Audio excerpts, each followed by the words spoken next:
Hello मेरे प्यारे दोस्तों, भूगोल को अच्छी तरह समझने के लिए अक्षांश और देशांतर की जानकारी होना बहुत जरूरी है।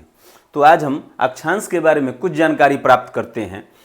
पृथ्वी के ठीक बीचों बीच एक काल्पनिक रेखा है। ऐसे रेखा खींची हुई नहीं है, ठीक बीचों बीच एक रेखा है जिसे भूमध्य रेखा कहते हैं।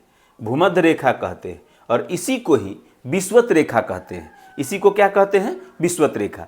जो रेखा पूरब से पश्चिम या पश्चिम से पूरब है, जो रेखा पूरब से पश्चिम या पश्चिम से पूरब है उसको अक्षांश रेखा कहते हैं। इसको क्या कहते हैं? अक्षांश रेखा। हर एक डिग्री पर एक अक्षांश, हर एक डिग्री पर एक अक्षांश है, ठीक है। और हर एक डिग्री 11.2 किलोमीटर माना जाता है कि हर एक डिग्री के बीच 111.2 किलोमीटर की दूरी होती है। अब देखिए, यह भूमध्य रेखा जो है, यह भूमध्य रेखा 13 देशों से होकर गुजरती है। कितने देशों से होकर गुजरती है? भूमध्य रेखा 13 देशों से होकर गुजरती है, ठीक है। और हर एक डिग्री पर यह अक्षांश रेखा है और यहां पर 90 डिग्री होता है और इधर भी 90 डिग्री होता है। तो हर एक डिग्री पर एक रेखा है, हर एक डिग्री पर एक रेखा है। तो 90 डिग्री पर जाते जाते ऊपर, इससे ऊपर उत्तरी गोलार्ध है, एक डिग्री पर एक अक्षांश है। तो उत्तरी ध्रुव में एक एक डिग्री पर कितनी अक्षांश होंगी? तो 90 अक्षांश। इसी तरह से दक्षिणी ध्रुव में, इसको नॉर्थ पोल बोलते हैं, इसको साउथ पोल बोलते हैं। तो हर एक डिग्री पर इधर भी एक एक लाइन है। तो साउथ साइड में कितनी अक्षांश होगी? 90, ठीक है। तो 90 प्लस 90, इधर 90 अक्षांश, इधर 90 अक्षांश और एक भूमध्य रेखा वाला अक्षांश। तो कितनी अक्षांश हो गई टोटल अक्षांश की संख्या 1। लेकिन यह एक बिंदु है और यह एक बिंदु है, तो 181 में से 2 बिंदु हट जाएगा तो अक्षांश रेखा की संख्या कितनी होगी? अक्षांश रेखा की संख्या कितनी होगी? तो अक्षांश रेखा की संख्या 179। अक्षांश पूछेगा, कुल अक्षांश तो 181 और अक्षांश रेखा की संख्या तो 179। अभी आप देखें कि कुल अक्षांश 181 और कुल अक्षांश रेखा की संख्या 179 है, ठीक है। और इसको कहते हैं, जो ठीक बीचों बीच, पृथ्वी के ठीक बीचों बीच बांटती है, उसको भूमध्य रेखा बोलते हैं। यह 13 देश से होकर गुजरता है और 3 महादेश से होकर गुजरता है। वह महादेश कौन कौन सा है?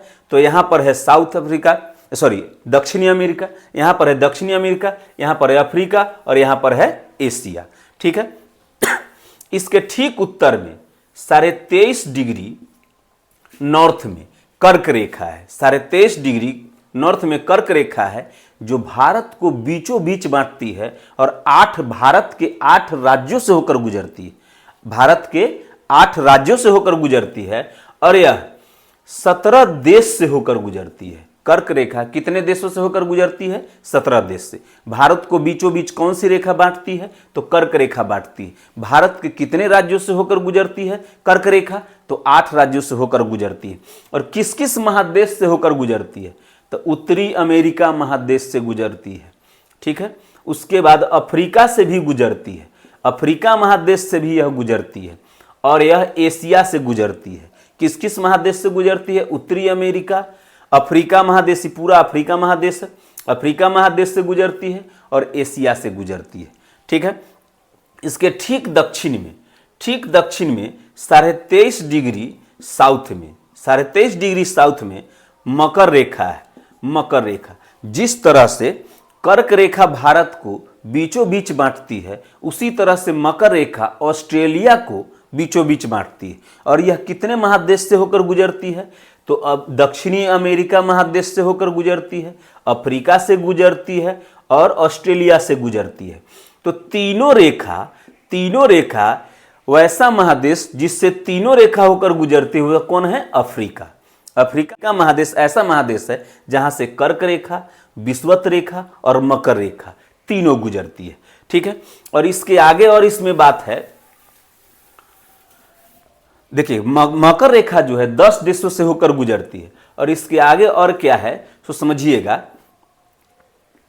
कि ये जो है विषुवत रेखा है, ठीक है।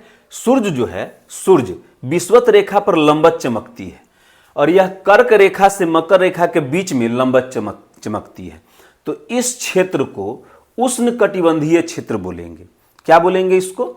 उष्णकटिबंधीय क्षेत्र, क्योंकि यहाँ उष्ण मतलब गर्मी, यहाँ गर्मी ज्यादा होती है, इसलिए इस क्षेत्र को विषुवत रेखा के आसपास के क्षेत्र सूर्य लंबत चमकती है तो ज्यादा गर्मी पड़ेगी, तो इसको उष्णकटिबंधीय क्षेत्र बोलेंगे। 23.5 डिग्री नॉर्थ में जो कर्क रेखा है और 23.5 डिग्री साउथ में जो मकर रेखा है, इस क्षेत्र में इसको बोलेंगे उपोष्ण कटिबंध। उप उष्ण मतलब उष्ण से थोड़ा सा कम, उष्ण से थोड़ा सा कम उपोष्ण। 66.5 डिग्री नॉर्थ और 66.5 डिग्री साउथ, 66.5 डिग्री नॉर्थ और 66.5 डिग्री साउथ के आसपास का जो क्षेत्र है इसको शीतोष्ण बोलेंगे। शीत और उष्ण, यहां ठंडा ज्यादा बढ़ जाता है इसके अपेक्षा, तो शीत पहले आ गया। तो शीत और उष्ण, गर्मी भी है लेकिन हल्का सा गर्मी है, लेकिन ठंड ज्यादा है, तो इसको शीतोष्ण कटिबंध बोलेंगे। और 90 डिग्री नॉर्थ और 90 डिग्री साउथ को शीत कटिबंध बोलेंगे। क्या बोलेंगे इसको? शीत कटिबंध। ठीक है।